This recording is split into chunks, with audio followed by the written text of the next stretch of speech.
ভালোবাসার ৭ কাহন ২। ৬ বছর যাবৎ নির্দয়ভাবে অসংখ্য মানুষ হত্যা করে এরিসের মনে আজ হঠাৎ করেই যেন মায়ার উদ্রেক হলো। সে সাথে একটা তীব্র ব্যাকুলতা হানা দিল মনের গহীনে। দ্রুত ওয়াশরুমে গিয়ে একটা পাত্রে করে পানি আর কাপড় ভিজিয়ে নিয়ে সে তার মাথায় জলপট্টি দিতে লাগলো এরিস। অনেকক্ষণ যাবৎ জলপট্টি দেওয়ার পর তার শরীর থেকে কমফোর্টারটা সরিয়ে দিয়ে পুরো শরীর মুছিয়ে দিল। সে তা ঘুমের ঘোরে বারবার করুণ স্বরে বিলাপ করে যাচ্ছিল। আমাকে ছেড়ে দিন, ছেড়ে দিন প্লিজ। কিচ্ছু করিনি আমি, বিশ্বাস করুন। বলে সে তা অচেতন অবস্থাতেই এরিসের বাহু জড়িয়ে ধরলো। এরিস কাল বিলম্ব না করে সে তাকে আষ্টে পৃষ্ঠে জড়িয়ে ধরে কমফোর্টারটা মুড়িয়ে দিল তার শরীরের উপরে। তারপর সে তার কপালে একটা উষ্ণ চুমু এঁকে দিয়ে কাতর কণ্ঠে বিড়বিড় করে বলতে লাগলো, এটা আমি কোনো দিন পারবো না শ্বেতা, পারবো না তোমায় কোনোদিন ছেড়ে দিতে। সুখে দুঃখে প্রতিটা সময় সব রকম অবস্থায় আমার তোমাকেই চাই। ভোরের আলো সবে মাত্র ফুটেছে, চারপাশের অন্ধকার কাটিয়ে ধরণী জুড়ে সূর্যের আলো প্রবেশ করছে। নীল আকাশ ঝকঝকে পরিষ্কার। সেসব দেখে বোঝাই যাবে না গতকাল রাতে যে কি ভয়াবহ ঝড় বৃষ্টি হয়েছে। এরিসের বুকের মাঝে এখনো অচেতন হয়ে লেপ্টে রয়েছে শ্বেতা। সে যে ভীষণ শান্তিতে নিদ্রিত অবস্থায় রয়েছে সেটা তার গভীর শ্বাস প্রশ্বাস আর ইরিসের আষ্টে পৃষ্ঠে জড়িয়ে ধরা দেখাতেই বোঝা যাচ্ছে। এরিস চোখ খুলে শ্বেতার দিকে এক দৃষ্টিতে তাকিয়ে থাকে।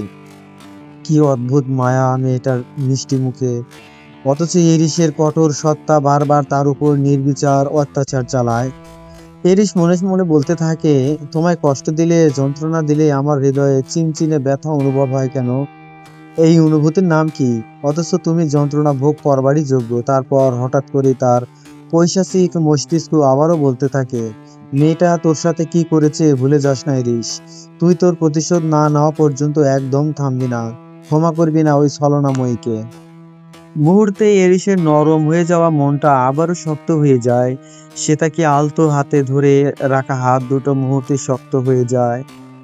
সে তা ঘুমের ঘোরে ব্যথায় কিছুটা কোকিয়ে ওঠে। সে তার দিকে কঠিন দৃষ্টিতে তাকিয়ে থাকতে থাকতে এরিস বিড়বিড় করে বলে, তোমাকে আজীবন আমার দেওয়া যন্ত্রণা সহ্য করে আমার কাছেই থাকতে হবে মাই ফাকিং অ্যাডিকশন। আমাকে এখানে কেন নিয়ে এসেছো রায়ান ভাইয়া? আমার ভালো লাগছে না কিছু, বাসায় যেতে দাও আমায়। নির্লিপ্ত স্বরে কথাটা বলে উল্টো ঘুরে হাঁটা ধরলো শুভ্রা। রায়ান তার হাত জড়িয়ে ধরতেই তার দিকে চোখ পাকিয়ে তাকিয়ে ঝটকা মেরে হাত সারিয়ে নেয় সে। রায়ান তাকে এক প্রকার জোর করেই একটা ক্লাব বারে নিয়ে এসেছে। এমনিতেও সেদিনের ঘটনার পর থেকে রায়ানকে তার সহ্য হয় না। রায়ান শুভ্রার সামনে এসে তাকে বোঝানোর ভঙ্গিতে বলল, কামন শুভ্রা, আর কত রাগ করে থাকবে আমার উপর? অনেকবার তো সরি বলেছি, এবার তো মাফ করে দাও। শুভ্রা শক্ত কণ্ঠে জবাব দিল, সরি বললে কি সবকিছুর সমাধান হয়ে যায় রায়ান ভাইয়া? আমি আর তোমার কোনো কথাই শুনতে চাই না, আমাকে আর ডিস্টার্ব করবে না। হ্যালো মিস তাশা এলিগিন। হঠাৎ একটা পরিচিত গমগমে পুরুষালী কণ্ঠস্বর শুনে চলন্ত পাজোড়া থমকে গেল শুভ্রার। পেছনে না তাকিয়ে বুঝতে পারলো মানুষটাকে। তারপর কাপা কাপা চোখে পিছনে ফিরে তাকালো। ব্ল্যাক ভেলভেটেড স্যুট, জিন্স আর ব্ল্যাক চোখে সানগ্লাস পরে বেশ অ্যাটিটিউড নিয়ে শুভ্রার দিকে এগিয়ে আসছে ইহান। কোরিয়ান কমা হেয়ার কাট দেওয়া বাদামি চুলগুলো তার চেহারার সৌন্দর্যকে আরো কয়েক গুণ বাড়িয়ে দিয়েছে। শুভ্রা ইহানকে দেখে যতটা না অবাক হয়েছে তার থেকেও বেশি অবাক হয়েছে তার সাথে থাকা একটি কোরিয়ান মেয়েকে দেখে। মেয়েটির পরনে dark red sleeveless half sleeve dress, হালকা ধূসর চুলগুলোতে বাটারফ্লাই কাট দেওয়া, পায়ে পেন্সিল হিল পরে ইহানের সাথে সাথে বেশ নাটকীয় ভঙ্গিতে হেঁটে আসছে সে। শুভ্রার কাছে এসে ইহান উইউনকে পরিচয় করিয়ে দিয়ে বলল, meet my one and only beloved girlfriend হাইউন। অ্যান্ড হাইউন, she is my big fan Tasha ইলিগেন। রায়ান এগিয়ে এসে ইহানের উদ্দেশ্যে উচ্ছ্বসিত কণ্ঠে বলল, I am also your big fan শিউন জুন। ইহান হেসে বলল, ও আই নো দ্যাট। বলে ইহান আর হাইউনের সাথে হাই ফাইভ করলো রায়ান। অন্যদিকে শুভ্রা স্তব্ধ হয়ে ইহানের দিকে ফ্যালফ্যাল করে তাকিয়ে রইল, যেন সে বিশ্বাস করতে পারছে না ইহানের কথাগুলো। মস্তিষ্কে তার বলা কথাগুলো বারবার ঘুরপাক খাচ্ছে।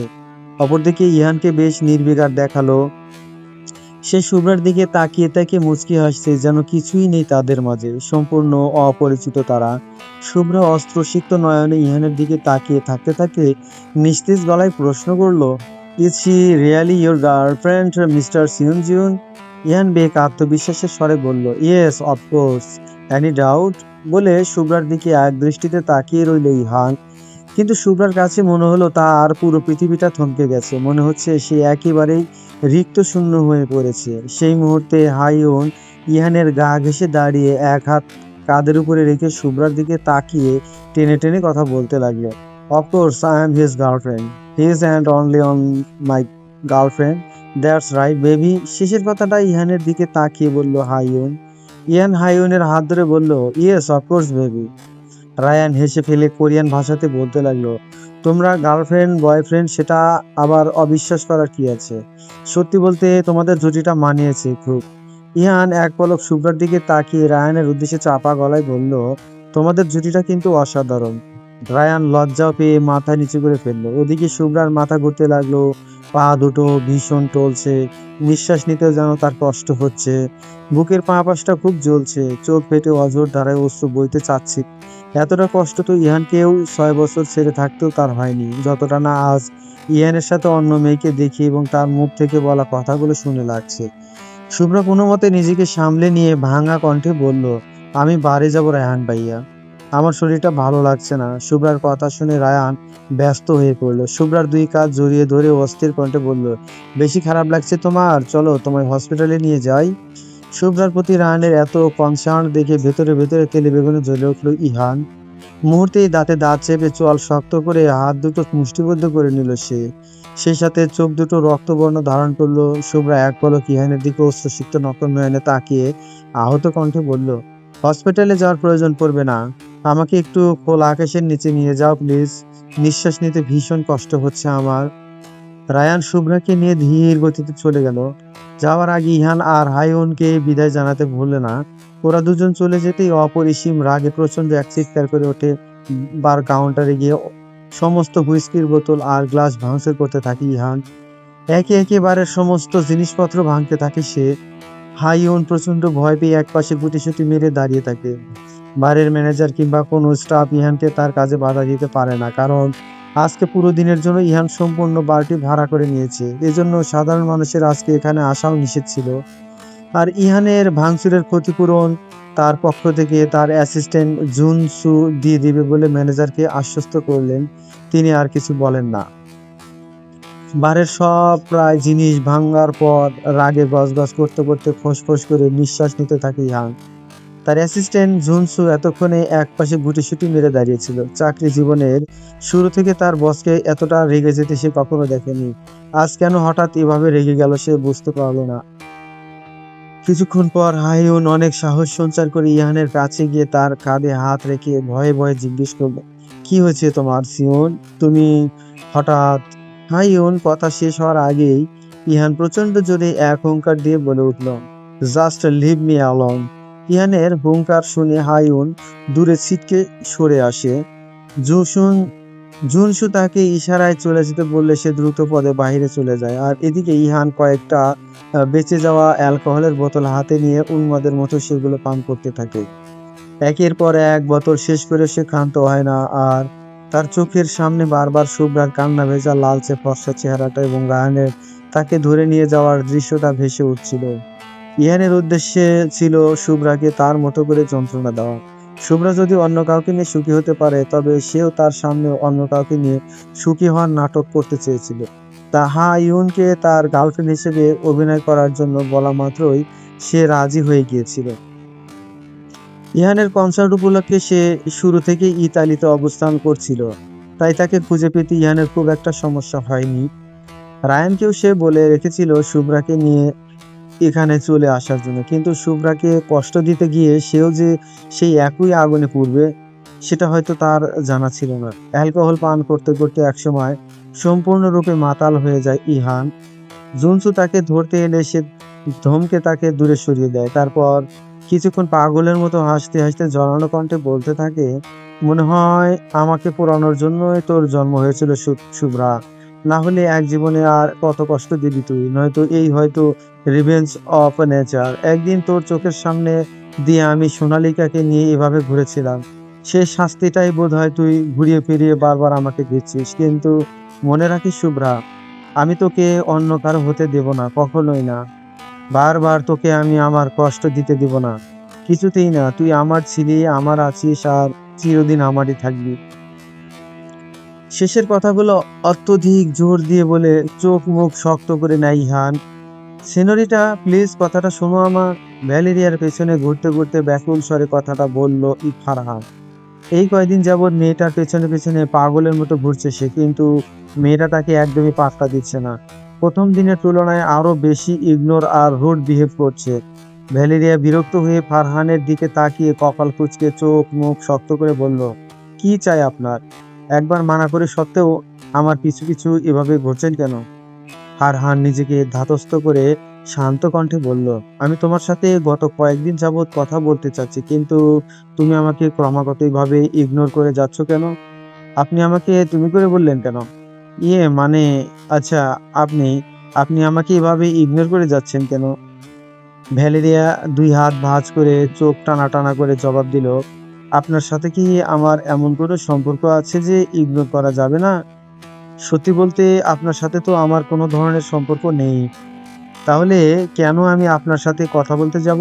প্লিজ সেনরিটা, বারবার আমাকে এই নামে ডাকা বন্ধ করুন। বেশ রেগে কথাগুলা বলল ভ্যালেরিয়া। ফারহান একটা দীর্ঘ শ্বাস ফেলে বলল, আচ্ছা ঠিক আছে, আর এই নামে ডাকবো না। এবার আমার সাথে কথা বলতে পারেন আপনি। কি বলতে চান তাড়াতাড়ি বলুন। ইয়ে মানে স্পষ্ট করে কথা বলুন। ফারহান অনেক সাহস সঞ্চার করে চোখ বন্ধ করে দ্রুত কণ্ঠে বলে উঠল, অ্যাকচুয়ালি আই লাভ ইউ সেনরি। Sorry sorry Miss Valeria. Valeria কপাল কুঁচকে জিজ্ঞেস করলো, কি বললেন আপনি? বললাম আমি আপনাকে ভালোবাসি। আপনি ভালোবাসবেন আমায়? ভ্যালেরিয়া কাটকাট স্বরে জবাব দিল, না, সেটা কখনোই সম্ভব নয়। কেন সম্ভব নয়? কারণ আপনি এরিস আড্রিয়ানোর পার্সোনাল সেক্রেটারি। আপনার মহামান্য বস মিস্টার এরিস আড্রিয়ানো, যিনি কিনা কয়েকদিন আগে আমার বান্ধবীকে তার বিয়ের আসর থেকে নিয়ে বিয়ে করে তুলে নিয়ে গেছে। সে একজন ভয়ঙ্কর মাফিয়া এবং আপনিও তার বিশ্বস্ত কর্মচারী। তাই অবশ্যই আপনার চরিত্রও তার মতোই হবে, এটাই তো স্বাভাবিক। আর আমি জেনে শুনেও এমন কাউকে আমার পার্টনার বানাতে চাই না।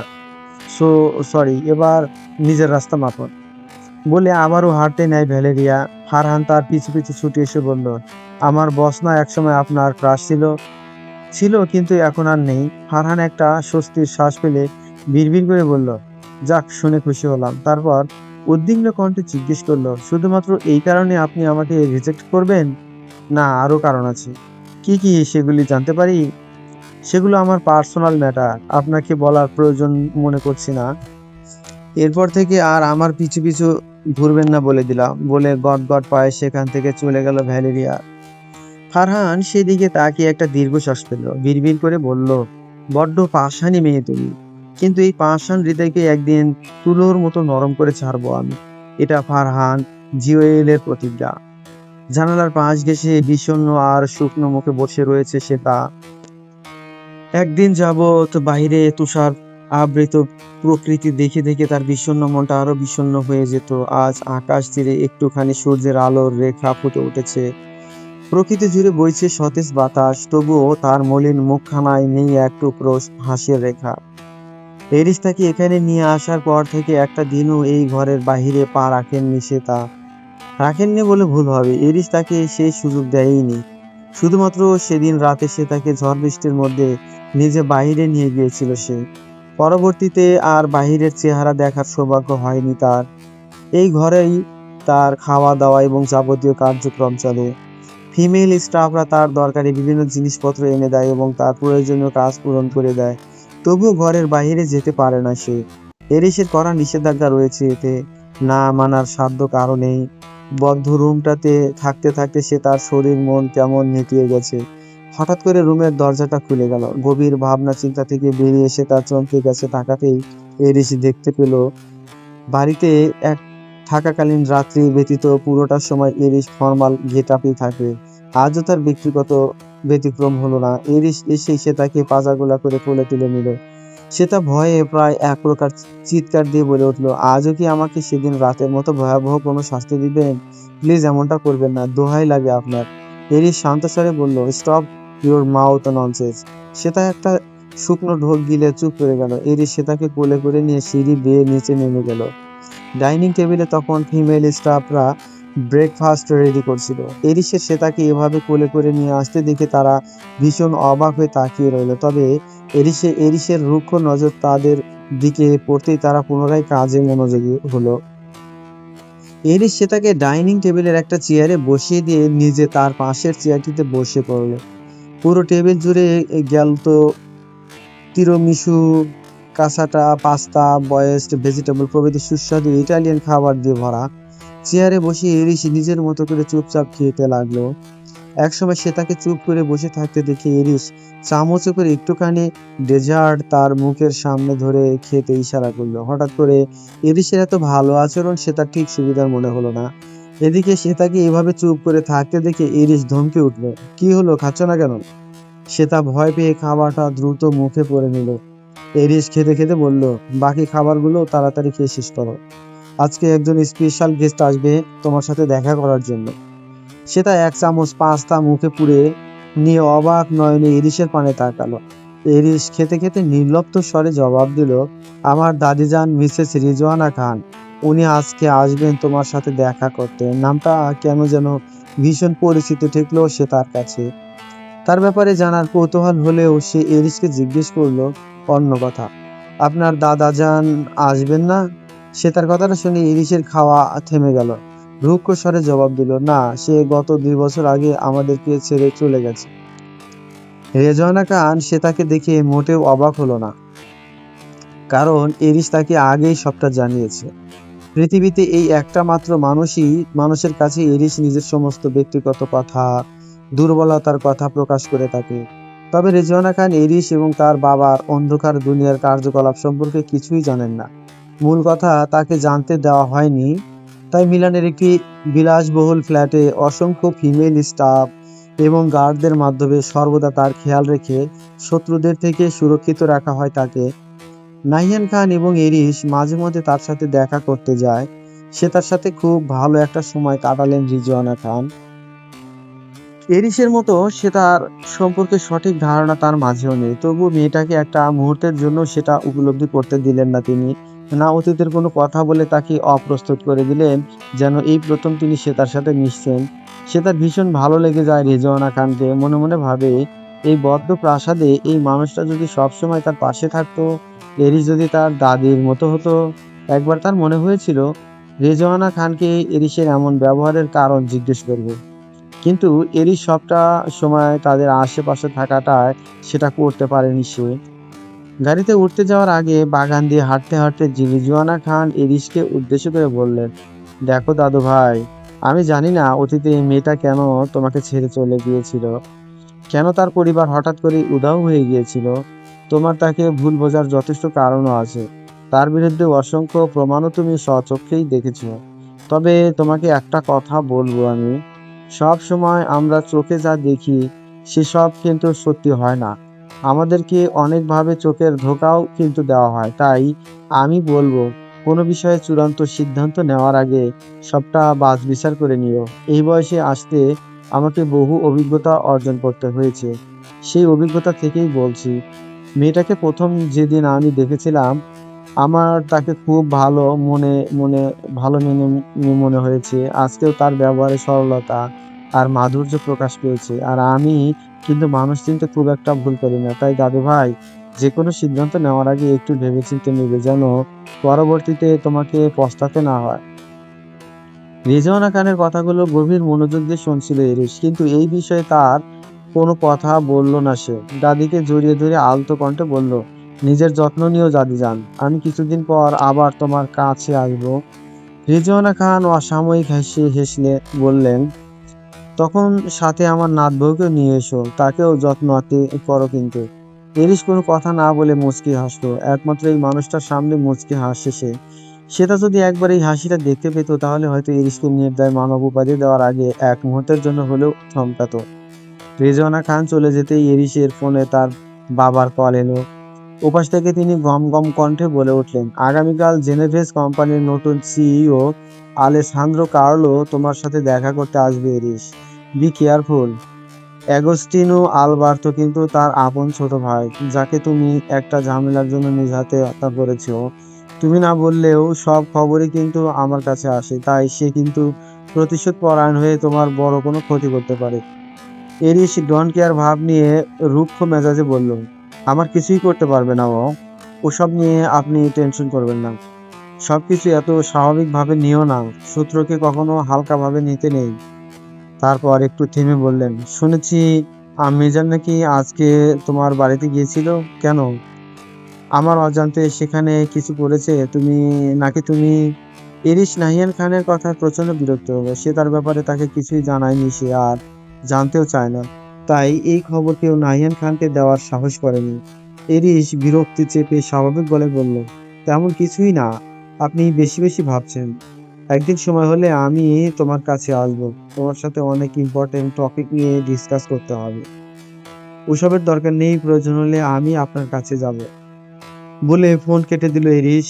নাহিয়ান খানের এতে কিছুটা সন্দেহ হলো। কপাল কুঁচকে কিছু একটা ভাবতে ভাবতে একবার সরাসরি এরিসের কাছে যাওয়ার ব্যাপারে মনস্থির করলেন তিনি।